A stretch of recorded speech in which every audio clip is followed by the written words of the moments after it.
Eu vou começar a aula, tá?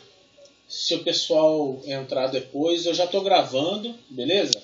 Então, aí depois eu disponibilizo lá pelo YouTube para vocês, tá? Pra gente não atrasar muito, beleza? Pessoal, quem não participou da aula na sexta, né? Eu gravei também a aula, já disponibilizei no Moodle, tá? Entrem lá porque eu falei já comecei a falar de mecanismo de transferência de calor e é o que a gente vai terminar hoje, beleza? E mecanismo de transferência de calor, ele é a aplicação mesmo de tudo que a gente viu até agora. E é um assunto bem legal, eu gosto bastante, tá? E lá na aula de sexta-feira, a gente acabou por falar sobre o mecanismo de transferência de calor por condução, né? Condução térmica, a gente viu como que acontece e como é calculado, né? Vimos lá a lei de Fourier, que respalda esse mecanismo de transferência de calor, né? Os cálculos para esse mecanismo de transferência de calor, tá? E hoje, boa noite, Evelyn. E hoje, pessoal, dando continuidade ainda nesses mecanismos, eu vou apresentar para vocês a convecção e a radiação, tá? Caramba, eu não sei se essa internet aqui hoje, a conexão aqui, não sei essa hora se tá boa. Se vocês perceberem que tá ruim aí, vocês me gritam, tá? Pra gente voltar aí, beleza?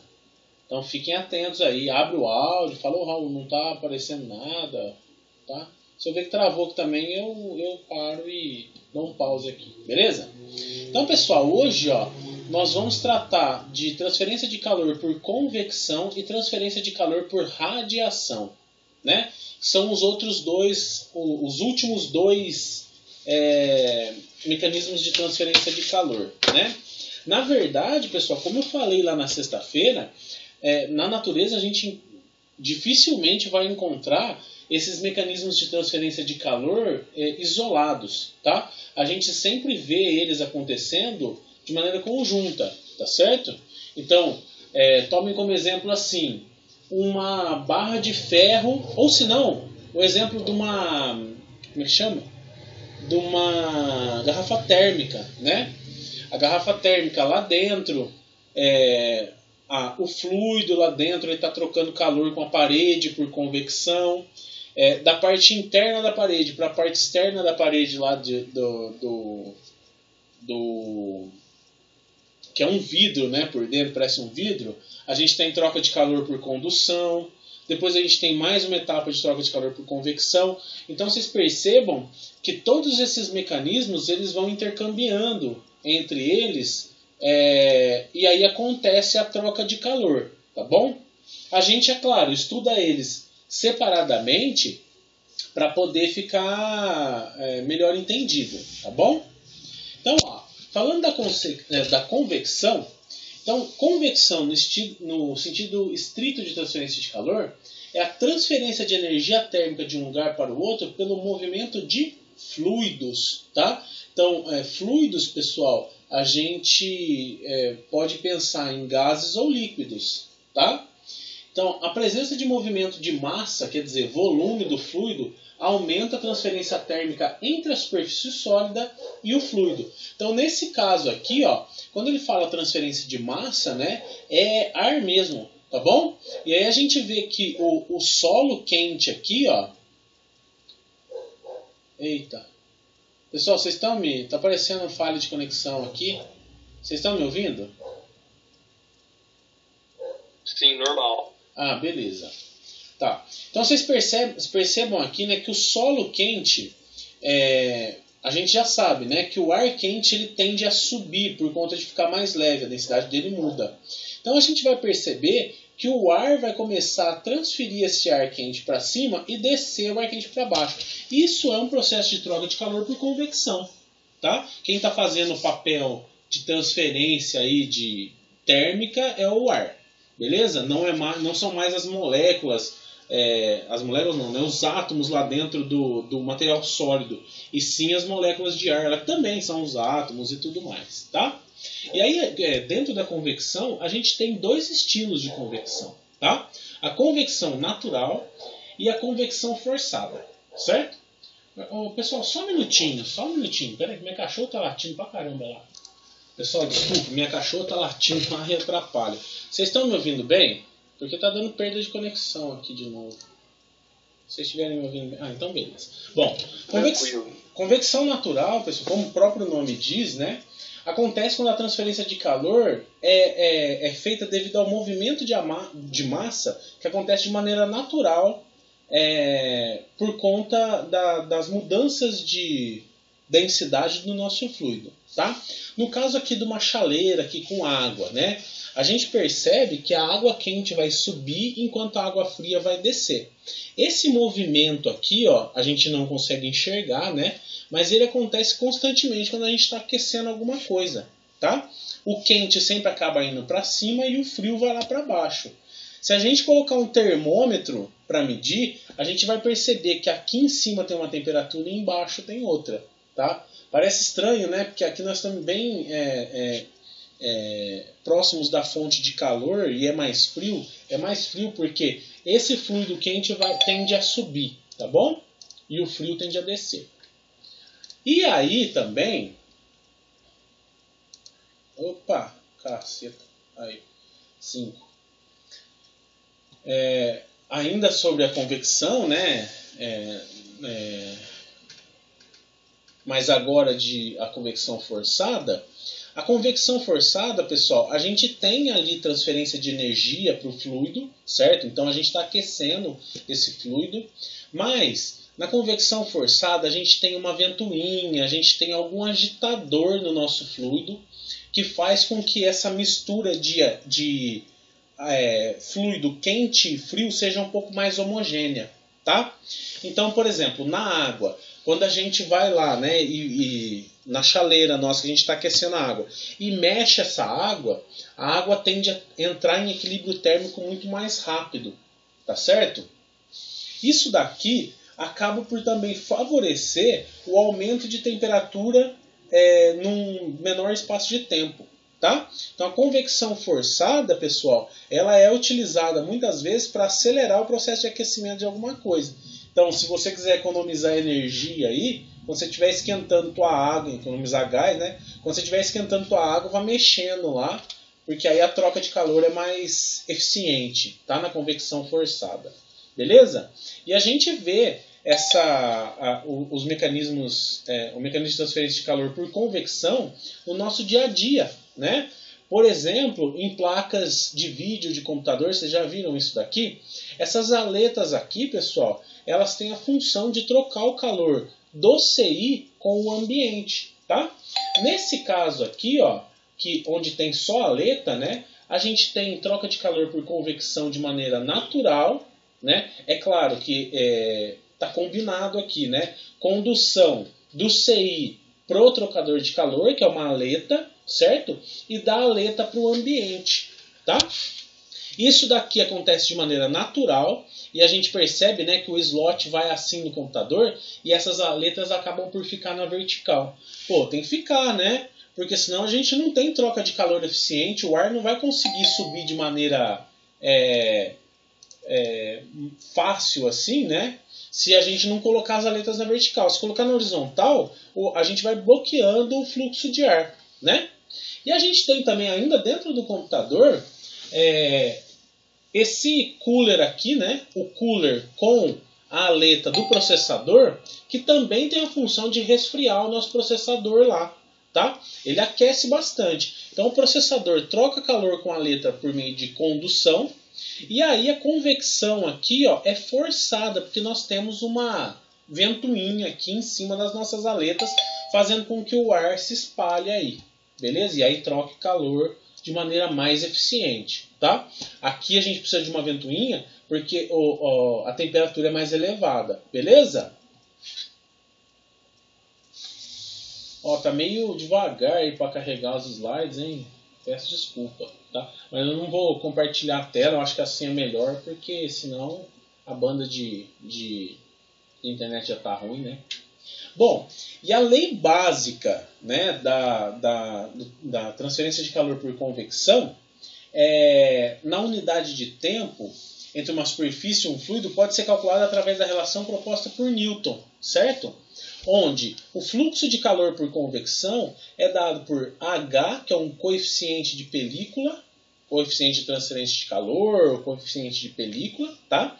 Vezes a área de transferência de calor, vezes um ΔT. Então percebam, pessoal, que sempre a área está envolvida nas trocas de calor. Quanto maior a área, maior é o fluxo de calor que vai acontecer.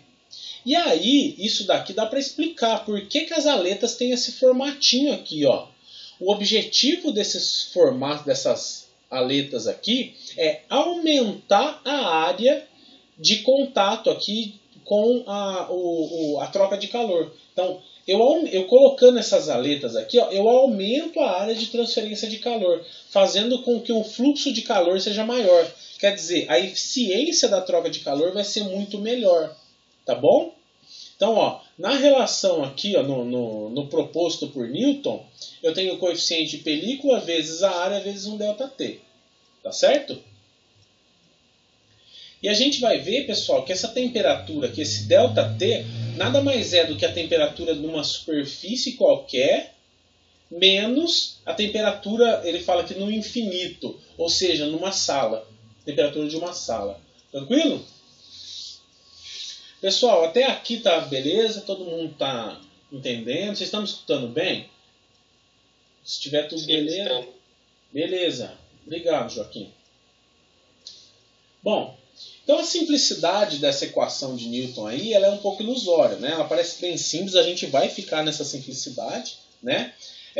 Mas ela não deixa explícito algumas dificuldades do cálculo, ou aí do estudo da transferência de calor por convecção, tá? Uma dessas dificuldades é o próprio coeficiente de película, que para a gente conseguir ele, pessoal, muitas coisas estão envolvidas, tá? A gente não vai entrar no mérito, né? Mas para calcular esse cara aqui, ó, a gente precisa de muitas variáveis, né? Do próprio ambiente ou do próprio fluido, beleza? Mas o coeficiente de película dá para a gente calcular indiretamente pelo fluxo de calor, a área e o ΔT, beleza? Mas esse daí eu vou sempre passar para vocês, tá?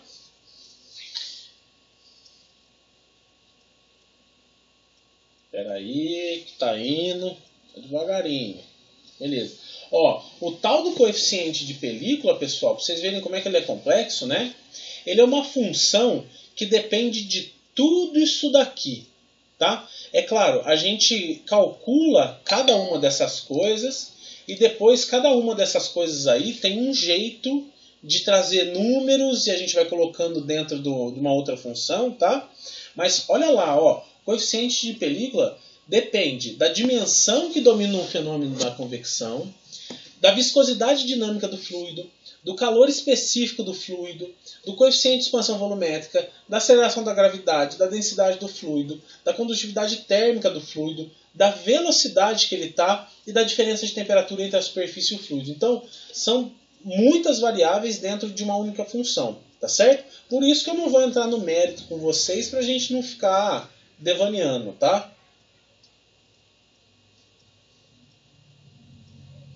Bom, e quando a gente fala de troca de calor por convecção, é claro que a gente tem que olhar para o fluido que está trocando calor, né? Mesmo porque a gente viu lá no coeficiente de película que a velocidade dele influencia na troca de calor. Tranquilo? Então, olha lá, ó, quando um fluido escoa ao longo de uma superfície, seja o escoamento em regime laminar ou turbulento, laminar é quando ele é bem tranquilinho e turbulento é quando está balançando tudo lá, tá? Quando tem bastante imperfeição, ele forma aquelas bolinhas e tudo mais, tá? As partículas na vizinhança da superfície são desaceleradas em virtude das forças viscosas. Então quer dizer, pessoal, que se a gente tem um fluido correndo por aqui, as moléculas que estão aqui bem próximas da superfície de alguma coisa, pode ser uma parede ou mesmo a nossa aleta lá, né? A gente olhando de maneira microscópica, a gente vai perceber que aqui embaixo, por conta das forças de atrito e da viscosidade do nosso fluido, a velocidade vai ser muito menor do que aqui em cima no fluido, tá? Então, ó, imaginem que isso daqui é uma superfície metálica e está passando água por cima.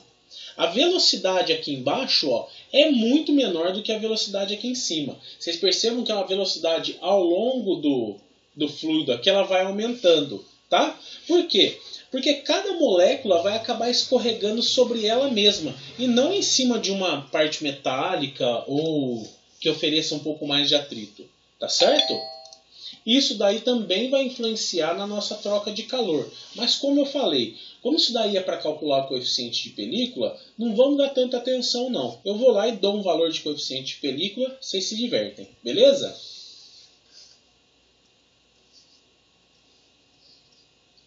Bom, isso daí, pessoal, essa diferença de velocidade, né, do fluido mais próximo de uma superfície ou mais distante é chamado de camada limite.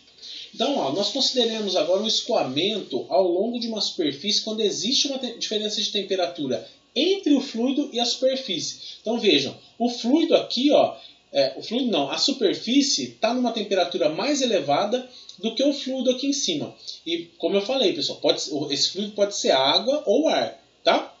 Então nesse caso aí, ó, o fluido contido na região de variação substancial da temperatura, aqui embaixo, ó, é chamado de camada de limite térmica. Tá bom? Então, ó, essa camada, aquelas moléculas que estão aqui grudadinhas na superfície, elas vão ter uma temperatura mais elevada do que as de cima. Tá? Então, por exemplo, analisemos a transferência de calor para o caso de um fluido escoando sobre uma superfície aquecida, como mostra essa figura aqui. Tá? Para que ocorra a transferência de calor por convecção através do fluido, é necessário um gradiente de temperatura em uma região de baixa velocidade. Então vocês percebam, pessoal, que a transferência de calor só vai acontecer se eu tiver uma diferença de temperatura entre essa camada que tem menor velocidade e a camada que tem maior velocidade. Tá? Não tem como ter transferência de temperatura, vocês lembram, né, lá dos conceitos, se eu não tiver diferença de temperatura. Não tem jeito de eu ter transferência de calor se eu não tiver diferença de temperatura, desculpa. Tá? Então é isso que ele está querendo dizer aqui. E essa camada limite nada mais é do que a área onde a velocidade do fluido começa a ser constante, vocês estão vendo? E aí a transferência de calor começa a acontecer de maneira mais homogênea, vamos dizer assim, tá? E isso daqui, pessoal, é mínimo, tá? É uma coisinha muito pequena, uma fina camada, tá bom? Que a gente também não precisa se preocupar tanto. É mais conceitual tudo isso, tá bom?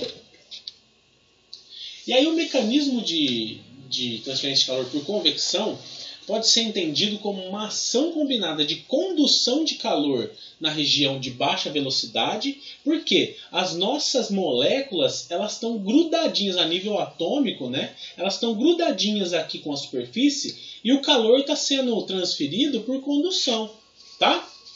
E ele só começa realmente a ser convecção da camada limite aqui, ó, para cima, quando a velocidade começa a ser constante, tá?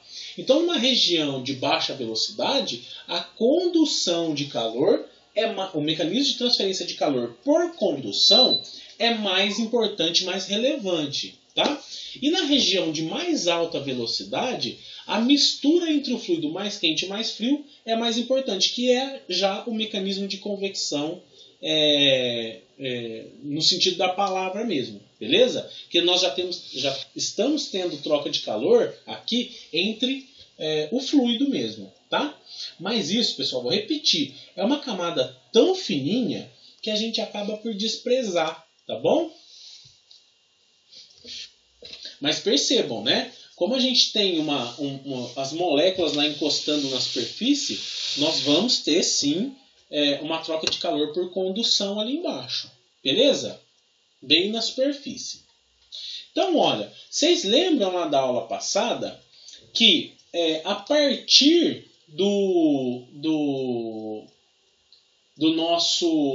da nossa equação para cálculo do fluxo de calor por condução, que era o nosso menos K vezes A vezes L vezes ΔT, vocês lembram? A gente conseguia calcular uma resistência térmica do nosso sistema, tá certo? A mesma coisa acontece, pessoal, para o mecanismo de convecção, tá? E aí a gente pode usar aquela equaçãozinha que correlaciona, né, ou faz uma analogia entre sistemas térmicos e sistemas elétricos, que é o nosso Q ponto, né, que nada mais é, entre aspas, do que a nossa corrente, né, se a gente fizer analogia com o sistema elétrico, que é igual a um ΔT, que é a analogia com a nossa tensão elétrica, né, que é uma diferença de potencial térmico, dividido por R, que é a nossa resistência, no caso resistência térmica aqui. E para a gente calcular a resistência térmica na transferência de calor por convecção, a gente só, fazendo o tratamento aqui, né, é só inverter esse H vezes A aqui, a gente vai ter que o cálculo da resistência térmica para convecção nada mais é do que 1 sobre o coeficiente de película vezes a área. Tá bom? Bem tranquilo, né? E aí dá para a gente associar sistemas e tudo mais, associar resistências, né? E calcular a nossa transferência de calor aí. E aqui, ó, é o exemplo que eu trouxe para vocês. Ó, consideremos uma parede plana situada entre dois fluidos, quer dizer, aqui pode ter isso daqui, pessoal, pode ser um tubo, aqui pode estar passando água e aqui ar, sei lá. Ou pode estar passando água quente e aqui água fria para resfriar, tá? Isso daqui é muito comum, por exemplo, no chiller. Chiller é aquele sistema para resfriar as coisas, vocês já viram? E aqui, pessoal, se vocês perceberem, a gente vai acabar por ter uma combinação de mecanismos de transferência de calor que a gente pode associar. Tá vendo? Olha, se nós temos uma associação em série, vocês concordam comigo que é só a gente calcular a resistência térmica desse lado aqui por convecção, a resistência térmica por condução aqui e a resistência térmica aqui por convecção também. Tá certo? E a gente vai ter, pessoal, olha aqui, ó, um Q ponto, né? Daqui para cá, um Q ponto, que é um fluxo de calor, daqui, ó, dessa superfície da parede para essa superfície, e um Q ponto daqui para cá. Mas percebam que, como nós temos aqui um sistema em série, né, um sistema de transferência de calor, que as resistências térmicas estão em série, o que vai acontecer com o nosso fluxo de calor? Ele vai ser constante. A gente só vai ter variação nas temperaturas. Lembram disso daí que eu falei na sexta-feira? Tá? Então, para a gente calcular o nosso Q ponto aqui, é facinho. É só a gente calcular a resistência térmica por convecção aqui nessa queda de temperatura, aqui nessa queda de temperatura e aqui nessa queda de temperatura. Mas percebam, ó, que aqui convecção é 1 sobre coeficiente de película dividido pela área. Aqui é o L, que é o comprimento da parede, dividido por K vezes A. E aqui é 1 sobre H2, né, vezes a área. Beleza? Tranquilo, né? Até aqui vocês estão entendendo, pessoal? Oi, Joaquim. Eu não sei se você vai abrir dúvida no final ou agora, mas eu não entendi muito bem o exemplo lá que você explicou. Qual exemplo? O slide passado. Ah, esse daqui? Ah, tá, bacana. Ó, esse daqui é o seguinte, Joaquim. Vamos supor aqui, ó, que isso daqui é a parede de um forno, vai? A parede de um forno, tá? Olha para isso daqui como sendo a parede de um forno. Nós temos fluido quente aqui e o fluido, quando eu falo fluido, pessoal, o fluido pode ser líquido ou gasoso, tá? Ele escoa, é fluido. Tranquilo? Então aqui, ó, pense no interior do forno, Joaquim, bem quente, certo? Então tem ar quente aí. Ar é um fluido, tem ar quente aí. Tranquilo? Desse lado aqui, também tem um fluido mas só que mais frio do que o daqui de dentro, você concorda? Porque ele está para o ambiente, está para o ar. Aqui a gente fala frio, mas ele pode estar a 25 graus. Beleza? Tranquilo? E é claro, né, nós temos a parede aqui no meio. Beleza? Então percebam, pessoal, que nós temos aqui uma combinação de mecanismos de transferência de calor. Certo? Nós temos transferência de calor por convecção, que vem do ar para a superfície interna dessa parede. Nós temos transferência de calor por condução dessa superfície da parede aqui para essa daqui, certo? Por condução. E dessa superfície externa para o ambiente externo, a gente tem mais uma transferência de calor por convecção. Beleza? E aí, como eu falei, da última aula, a gente viu, né, em associação de paredes em série, né, que quando eu tinha uma associação aqui, que formava uma série, né, eu poderia somar essas resistências elétricas, ou resistências térmicas, né? Mas percebam que aqui a gente tem uma resistência térmica calculada com base no mecanismo de transferência de calor por convecção, tá? Porque nós estamos envolvendo um fluido. Aqui no meio da parede não tem convecção, é condução pura. Então a gente tem que calcular a nossa resistência térmica com base nas equações de condução. E aqui, dessa superfície para o ar aí, né, para fora, nós também temos uma resistência térmica, mas também agora por convecção. Beleza?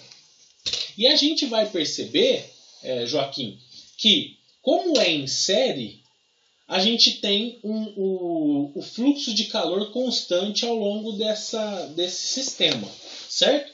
Então a gente pode calcular simplesmente todas as resistências e colocar nessa equação aqui, ó. Aqui, tá vendo? A gente calcula as resistências, soma a resistência equivalente, né? Acha a resistência equivalente e pega a diferença de temperatura total de T1 para T4. Tá certo? Agora, se você quiser fazer uma análise de cada temperatura em cada superfície, aí você tem que fazer mecanismo por mecanismo, tá vendo? Porque ao longo do sistema, a minha temperatura vai caindo, tá vendo? Conseguiu pegar a ideia, Joaquim? Ah, não entendi. Você vai calcular a diferença de temperatura em cada espacinho, né? Isso. Se eu quiser saber só o fluxo de calor, que é o nosso Q-ponto, eu posso fazer a associação dessas resistências em série e calcular só o Q-ponto com base nessa equação aqui. Agora, se eu quiser saber as temperaturas T2, T3 e T4, por exemplo, aí eu tenho que olhar para cada sistema separadamente. Tá? Mas você perceba que se a gente quiser saber essa diferença aqui de T1 para T4, eu tenho que ter o meu Q-ponto. E aí eu acabo por não conseguir escapar dessa associação de resistências térmicas. Tá certo? Porque, como eu sei que o meu Q-ponto é constante para todos, porque é uma associação em paralelo, em série, desculpa, eu vou ter que calcular esse cara aqui por meio da associação de resistências térmicas. Tranquilo, pessoal? Deu para entender a ideia?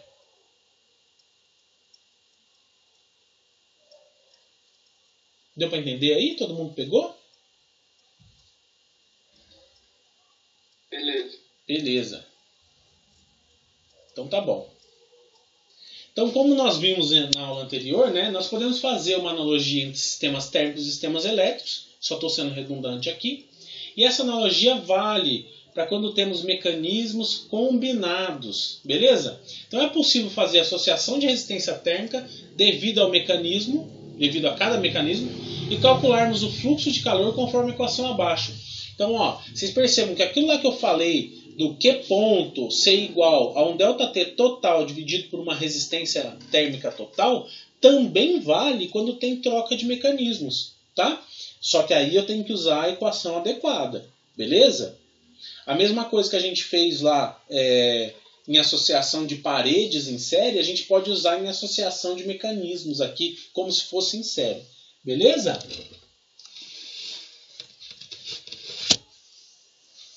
Peraí que tá mudando o slide aqui, que tá complicado. Demorado. Bom, Pessoal, convecção. Ficou tudo claro? Ficou clara a equação? Ficou claro como que acontece a transferência de calor? Tá tudo claro para vocês? Que aí agora nós vamos falar de radiação, tá? Tudo certo? Posso falar? Tranquilo. Beleza, tá? Agora nós vamos falar, mudamos o mecanismo de transferência de calor aí, tá? Falamos de convecção, agora nós vamos falar de radiação, certo? São dois mecanismos completamente diferentes, tá? Então, dentro de radiação térmica, nós vamos falar de corpo negro e corpo cinzento, a lei de Stefan Boltzmann, que é a base para a gente calcular aí o fluxo de calor por radiação, tá? E vamos conversar um pouquinho sobre fator de forma, beleza? Bom, transferência de calor é legal, hein? Então nós discutimos sobre o mecanismo de condução e convecção, certo? Vimos que os dois mecanismos precisam de um meio para acontecerem, tá? No caso da condução, um meio sólido, e no caso da convecção, um meio líquido ou gasoso, que é um fluido, beleza? Só que tem mais um mecanismo de calor aí por radiação, ele não precisa de um meio físico para acontecer, tá certo? A gente vê a radiação, a gente não vê, né? Mas a gente sente a radiação, pessoal, por meio do Sol. O calor do Sol ele chega para a Terra por radiação térmica, tá? E é fácil de diferenciar a convecção da radiação e da condução da seguinte maneira. Olha aqui, ó. A convecção, como eu falei para vocês, eu gosto desse exemplo aqui do fogo, tá? A convecção, a gente depende de um fluido para acontecer a troca de calor, tá? Então, se a gente colocar a mão em cima de um fogo, assim, ó, a gente vai sentir aquele calor, e aquele calor lá, ele está sendo transferido para a minha mão por meio de convecção. Mas existe radiação também, tá certo? Agora, se eu aquecer uma barra de ferro e ficar segurando ali, né? Nós vamos ter transferência de calor tanto por convecção do fogo aqui para a barra de ferro e do contato do fogo até a minha mão aqui, ó, entre a barra de ferro, nós temos transferência de calor por condução, tá certo? Agora, quando a gente fica do lado da fogueira, tá? O ar está indo para cima aqui. Quando a gente fica do lado da fogueira e sente aquele calor dela, a gente está percebendo a troca de calor ali, né? A transferência de calor por meio do mecanismo de radiação. Beleza? Tem convecção também, tá? Mas numa parcela muito menor. Beleza, pessoal? Aqui a parcela maior é por convecção, a parcela maior é por radiação e a parcela maior é por condução. Beleza? Eu só exemplifiquei cada uma aqui, tá? Então, ó, a mesma coisa vai acontecer, a mesma coisa desse caso aqui, a mesma coisa entre aspas, né? Porque aqui não tem ar envolvido. Mas acontece da transferência de calor aqui do Sol para a Terra, tá?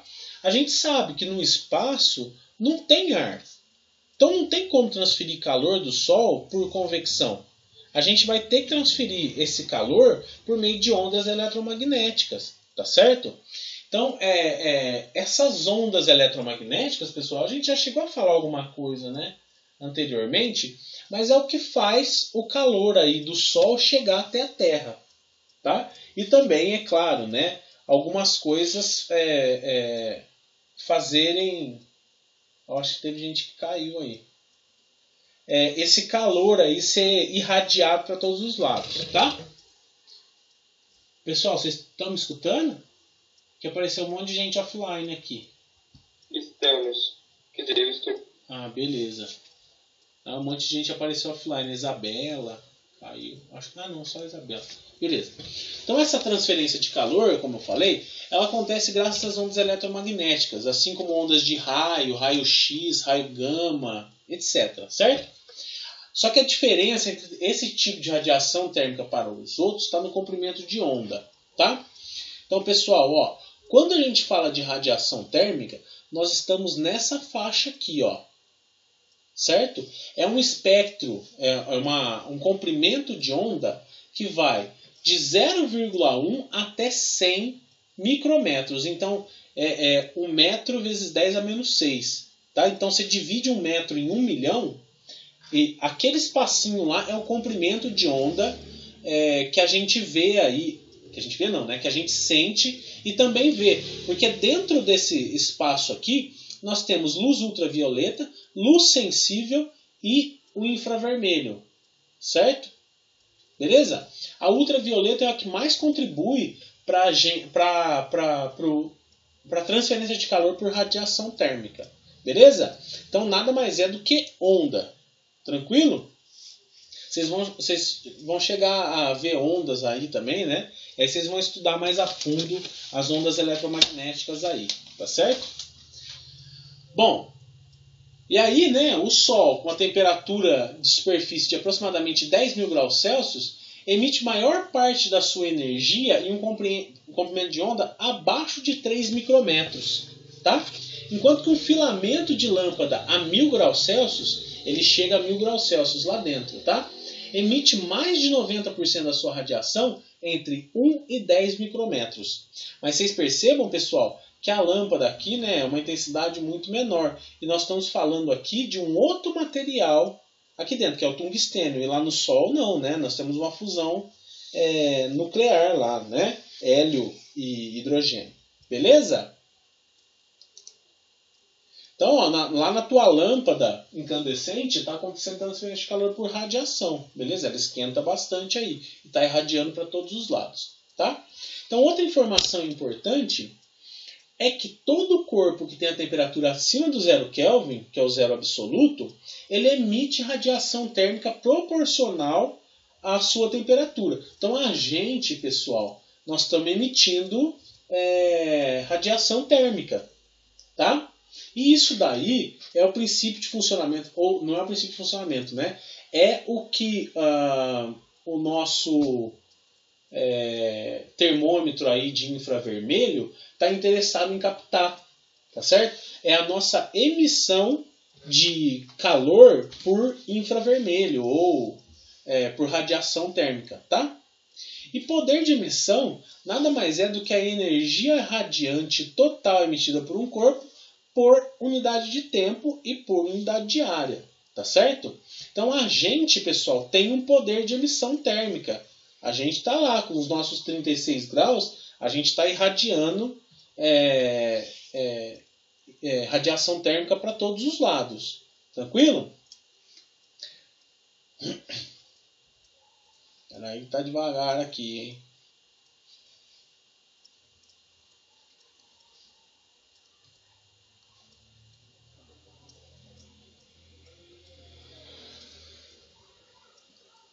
Bom, e aí, né, quando a gente fala de radiação térmica, pessoal, a gente tem que tomar alguns conceitos como base, certo? Então aí nós temos dois conceitinhos aí, de corpo negro e corpo cinzento, certo? O corpo negro é o nosso chamado irradiador ideal, é um corpo que emite e absorve a qualquer temperatura a máxima quantidade possível de radiação em qualquer comprimento de onda, certo? Esse conceito de corpo negro, pessoal, ele acaba por ser teórico, tá? A gente não tem um corpo negro, a não ser esse material aqui que eles fizeram há algum tempo, né? E algumas tintas estão vindo.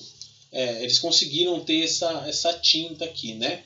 Que é tão preto, que se aproxima muito de um corpo negro. Tá? Então, corpo negro, pessoal, nada mais é do que aquele corpo que absorve toda a energia térmica, toda a radiação, tá? E libera de uma vez, tá certo? Só que ela não libera assim, tudo que ela pegou ela libera. Ela armazena muito e quando consegue liberar, ela libera de uma vez, mas é difícil de liberar, tá? Então, olha aqui, ó, o conceito ele é bem simples, tá? No momento da absorção, ele é como se fosse uma bola e essa radiação entra por um buraquinho nessa bola. Aí fica presa lá dentro.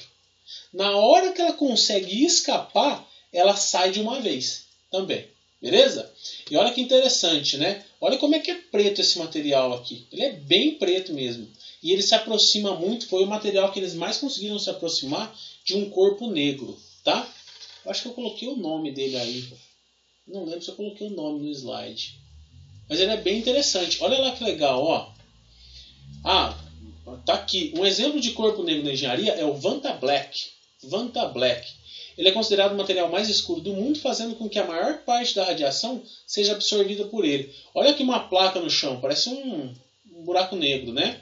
Olha essa escultura aqui, ó. Vocês estão vendo? Essa escultura, ela é de cobre. Já essa daqui feita em Vanta Black é a mesma escultura. Vocês estão vendo lá de lado? Ó, é a mesma escultura. Mas você não consegue ver linha nenhuma. Por quê, pessoal? A gente está vendo aqui luz visível, né, radiação, sendo recosteada por conta das dobras e tudo mais. O que faz a gente perceber todas as, vamos dizer assim, as curvaturas e as características dessa escultura. Nesse caso aqui, ó, toda a radiação, seja ela térmica ou de luz visível, está sendo absorvida por esse Vanta Black aqui. E aí a gente não vê contorno nenhum. De lado, olha lá, tá vendo? Ó? Porque tem uma diferença, né, um contraste, a gente até vê que realmente é uma escultura. Mas olhando de frente, não dá nem para perceber. Parece um ponto preto, né? Isso daqui é o que hoje teoricamente, né, é o que mais se aproxima de um corpo negro. Tá certo? Mas corpo negro é uma coisa puramente teórica. Beleza? A gente estuda corpo negro lá em... A gente não, né? Eu não estudo corpo negro. Mas estuda corpo negro na astrofísica. Eles estudam, consideram o buraco negro como um corpo negro e tudo mais, porque ele absorve todo tipo de radiação. Beleza? E aí, quando a gente fala de uma coisa mais próxima da nossa realidade, né? A gente fala do corpo cinzento. Corpo negro, cara, é aquele cara que tudo que vê ele absorve, todo tipo de radiação ele absorve, e quando libera de uma vez, certo? Agora o corpo cinzento, não. O corpo cinzento, ele absorve uma parte, reflete outra, certo? E transmite uma outra parte também. Tá? Então, é o corpo cinzento que se aproxima do real. Tá? Então, ele é um corpo cuja energia emitida ou absorvida é uma fração da energia emitida por um corpo negro. Tá? Então, ele não consegue se aproximar do corpo negro. Ele tem as características dele de emissão de radiação. Tá?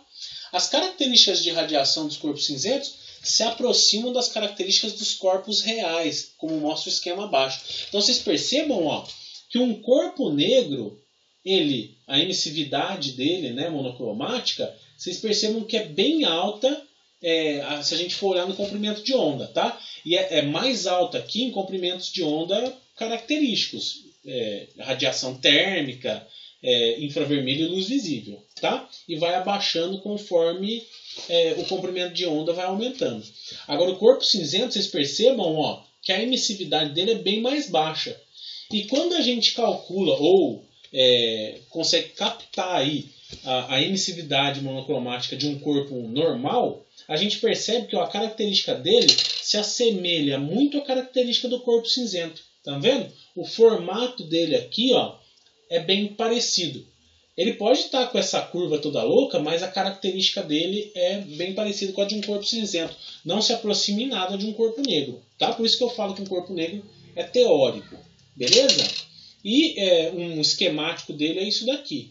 Tá? Ele transmite uma parte, a radiação incidente, né? Reflete um pouco, o corpo cinzento absorve um pouco dessa radiação e também transmite. Tranquilo?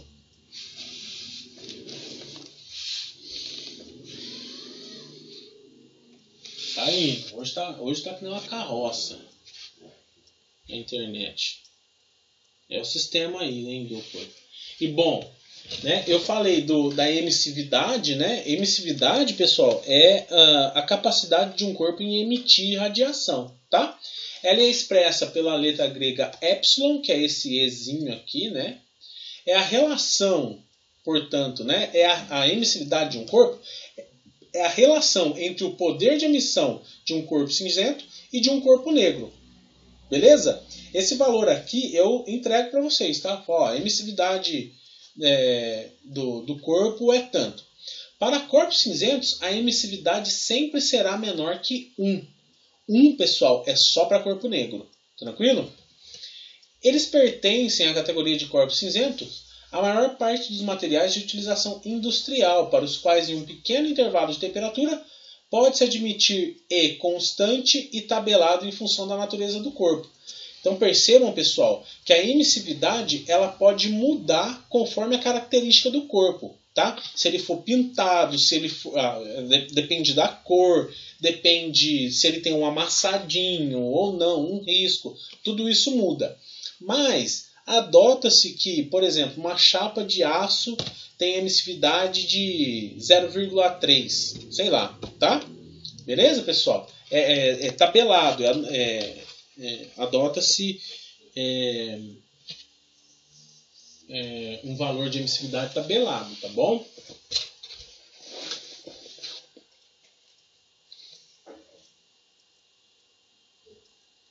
E aí, pessoal, essa emissividade ela vai acabar por entrando aqui na lei de Stefan Boltzmann, tá? Mas antes eu vou contextualizar ela, tá? Então, ó, a lei de Stefan Boltzmann ela partiu de uma determinação experimental de Stefan e da dedução matemática de Boltzmann. E aí chegou-se à conclusão que a quantidade total de energia emitida por unidade diária de um corpo negro e na unidade de tempo, ou seja, o seu poder de emissão, que é o EN, é proporcional à quarta potência da temperatura absoluta. Temperatura absoluta é em Kelvin, hein? A gente não tem temperatura absoluta em graus Celsius, tá certo? Então, aqui, ó, na transferência de calor por radiação, a temperatura não pode ser em graus Celsius. A gente tem que converter para Kelvin. Por isso que eu ensinei vocês a fazer a conversão de temperatura lá, tá bom? E aqui, ó, nessa lei de Stefan Boltzmann, o poder de emissão de um corpo negro, que é esse daqui, é igual à constante de Stefan Boltzmann, que nós vamos usar 4,88 vezes 10 a menos 8, vezes a temperatura absoluta desse corpo elevado à quarta potência. Tranquilo? Mas isso daqui, pessoal, ainda não é o mote que a gente vai chegar. Tá certo? Essa daí é a lei de Stefan Boltzmann para a emissão de um corpo negro. A gente não tem um corpo negro, né? A gente tem um corpo cinzento. E outra coisa que vai ter que entrar nessa equação aí, né, para a gente conseguir calcular o fluxo de calor por radiação, é o fator de forma. Tá? E isso daqui, pessoal, é um problema-chave no cálculo de radiação entre superfícies. Por quê? Porque, tomem, por exemplo, duas chapas, uma de frente para a outra, né? Uma muito quente e uma muito fria. Se a gente colocar as duas exatamente uma de frente para a outra, a transferência de calor aqui por radiação térmica vai ser máxima, porque a área entre as duas é a máxima possível. Se a gente deslocar, a transferência de calor por radiação vai diminuir, tá certo? Então, ó, a fração de radiação distribuída que deixa uma superfície 1, lá vem a geometria analítica. Não, nós não vamos entrar nesse mote aí não, tá? O certo de radiação seria entrar, tá? Mas não é o mote do curso, tá bom? Então, ó, a fração de radiação distribuída que deixa uma superfície 1, no caso, e alcança uma outra superfície, é denominada fator de forma para a radiação, tá? Eu coloquei um exemplozinho aqui, quer ver? Ó? Eu gosto desse exemplo de chapas aí, que dá para entender certinho o que está acontecendo ali, tá? Olha lá, ó. Fator de forma. Eu falo assim, né? A fator de forma de 1 para 2 é uma fração da energia que deixa a superfície 1 e atinge a superfície 2. Assim como que o fator de forma de 2 para 1 é uma fração da energia que deixa a superfície 2 e atinge a superfície 1. Vocês percebem, pessoal, ó, que a temperatura aqui e a área, né? Vocês estão vendo que tem temperatura, né? Sempre em temperatura absoluta, temperatura em Kelvin. E a área vai influenciar na taxa de transferência de calor. Então, se a gente aproximar essas duas chapas e deixar elas retas, uma na frente da outra, aqui, ó, a transferência de calor entre elas por radiação vai ser máxima. Por quê? As duas áreas estão se conversando. Então, certinho, uma área está batendo com a outra. Agora, se a gente tiver mudança da forma, aqui vocês estão vendo, o jeito que elas estão dispostas, eles vão mudar esse mecanismo de transferência de calor. Vai aumentar ou diminuir a eficiência da troca de calor por radiação. Tá certo? Por isso que é muito importante esse fator de forma. Mas o fator de forma, ele envolve cálculos com geometria analítica e tudo mais, né? E não é o mote do curso, tá certo? Isso daí a gente vai entregar também, eu vou entregar também para vocês, tá? Então olha lá, ó, como uma contextualização, ó, a energia radiante que deixa a área 1 e alcança a área 2 é a energia de corpo negro, né? Que a gente calculou, que a gente viu lá pela lei de Stefan-Boltzmann, que é o sigma, que é a constante de Stefan-Boltzmann, vezes a T a quarta, né? Vezes a área, vezes um fator de forma de 1 para 2. E a energia radiante que deixa a 2 e alcança a 1 também concorda, tá vendo? Mas só que a taxa de transferência de calor aqui, ou o fluxo de calor de 2 para 1, leva em consideração a emissão daquele corpo, vezes a área dele, vezes um fator de forma dele para o segundo. Certo? Então, se a gente considerar que a troca líquida de energia entre essas duas é dada pelo fluxo de calor de 1 para 2 menos de 2 para 1, a gente vai chegar nessa equação aqui, ó. Beleza? Porque eu pego isso daqui menos isso daqui. Tranquilo? Ó, a gente vai perceber, pessoal. Vamos chegar lá. Tô devagar. A gente vai perceber, pessoal, que na hora que a gente faz o tratamento matemático, a diferença, né, sem diferença de temperatura, não haverá troca líquida de energia. Né? Se a gente considerar que a temperatura das duas superfícies é igual e o poder de emissão das duas superfícies é igual, então a gente tem que EN1 é igual a EN2. Tá? Então a diferença de temperatura não vai acontecer, nós temos que A1 vezes F de 1, 2 é igual a A2 vezes F de 2, 1. Esse fator de forma de 1 para 2 ou de 2 para 1. Beleza? Aí você mexendo com a equação ali, considerando que a gente tem uma diferença de temperatura, a gente vai ter sim um EN2 ou um EN1. Tá? E aí, pessoal, olha lá, ó. Se a gente não tem se a gente tem uma diferença de temperatura, isso daqui não vai ser igual. Esse EN1 e esse EN2. Certo?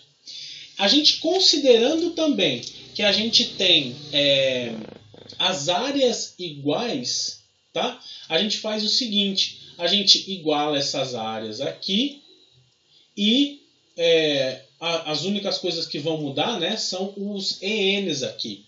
Então eu faço EN1 menos EN2. EN, que a gente lembra, é a constante de Stefan-Boltzmann, né, vezes a temperatura do corpo elevado à quarta. Tá?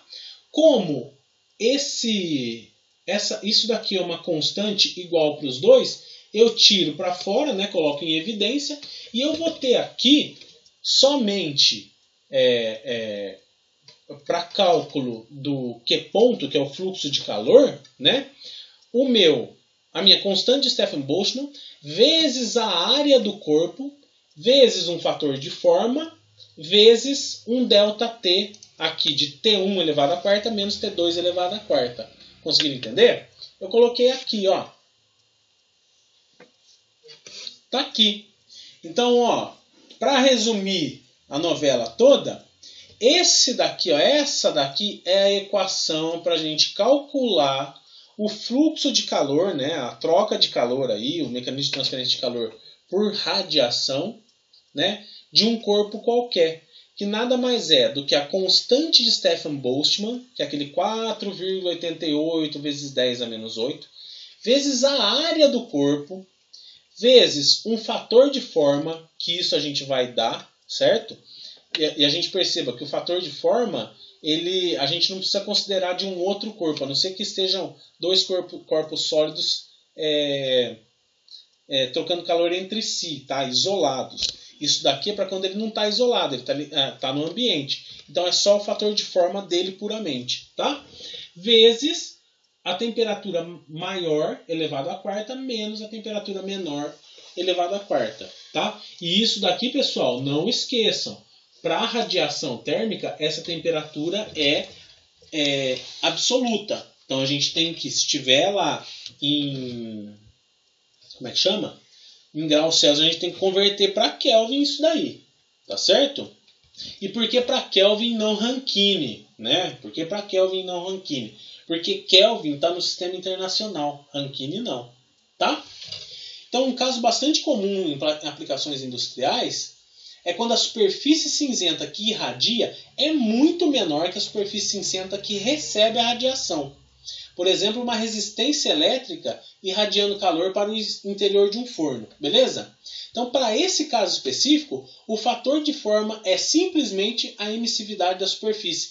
Então, percebam, pessoal, que quando a gente está emitindo radiação para um ambiente que é proporcionalmente muito maior do que o nosso irradiador, a gente pode considerar esse fator de forma aqui como a emissividade da superfície. Isso daqui é um valor também dado, que a gente consegue. Não tem características geométricas. É uma característica do material ali, da superfície, da cor e tudo mais. Tá bom? E aí, né?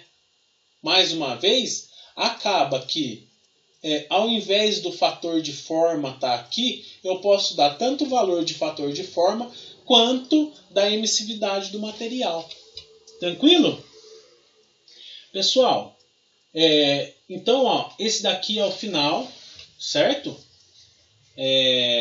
Nós acabamos por ver aí a transferência de calor por convecção e a transferência de calor por radiação. Eu sei que é meio pesado, né? É bastante informação, tá? Mas o que vocês vão usar mesmo de equação nada mais é do que isso daqui, tá? E alguns conceitinhos por trás. Vocês têm que saber o que é fator de forma, o que é a constante de Stefan-Boltzmann. Vocês têm que saber que essa temperatura aqui é em Kelvin, tá certo? E na convecção, eu acho que tá aqui.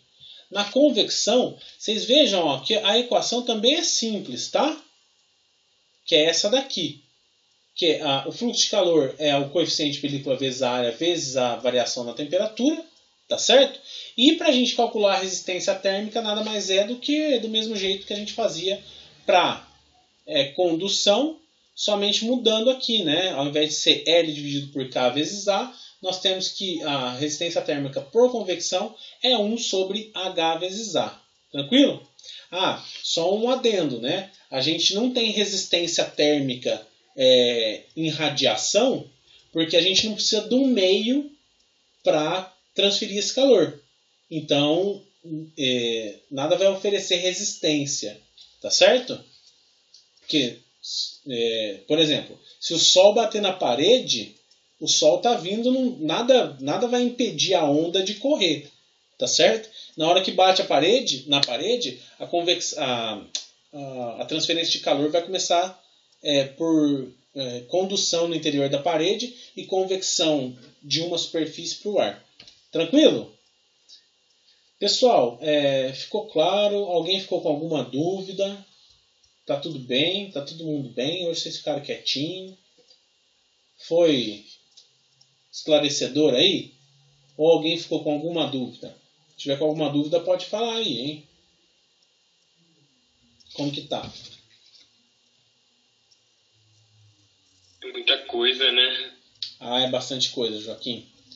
Infelizmente, né, essa coisa de bloco acabou por diminuir o nosso tempo. E eu prefiro passar tudo do que deixar de passar alguma coisa. Então, acaba ficando acelerado aí, tá? Mas nós vamos ter exercício para fazer, e aí a gente pode usar a próxima aula. Na próxima aula tem que falar de termodinâmica, tá? Aí eu vou falar da lei 0, primeira lei, segunda lei da termodinâmica. E aí a gente pode tirar um tempinho para resolver exercícios de transferência de calor, tá bom? Mas ficou alguma dúvida aí, pessoal? Mais alguma dúvida?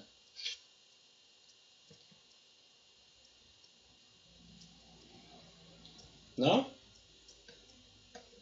Todo mundo bem? Vocês ficam quietos assim, dá até medo. Parece que vocês desistiram da vida. Então tá. A Evelyn falou que tá tudo bem, a Ana Flávia riu. Não sei se riu de desespero ou... Mas tá beleza. Pessoal, ó, eu já montei uma listinha de exercício, eu vou deixar lá para vocês. Lembrando que a nossa prova deve ser entregue até o dia 25. Tranquilo? Desespero é o foco ultimamente, concordo. Tanto para vocês quanto para a gente. É muito corrido, né? É tudo muito rápido. O pessoal, então, ó, lembrando só, tá? A prova 1, ela vai até o dia 25. Na semana que vem, eu já vou liberar outra prova que vocês vão ter até o dia 4 para entregar. Ou uma semana, né, também. E aí já vai envolver mecanismo de transferência de calor também. Então, tudo que tiver de dúvida, manda e-mail, manda mensagem aí, tá? Para vocês tirarem a dúvida, beleza? É claro, daquele esquemão, não vou cobrar nada a mais do que eu passei. Tranquilo? Os exercícios eu pego das listas, só mudo o valor. Então, faz os exercícios, tá bom?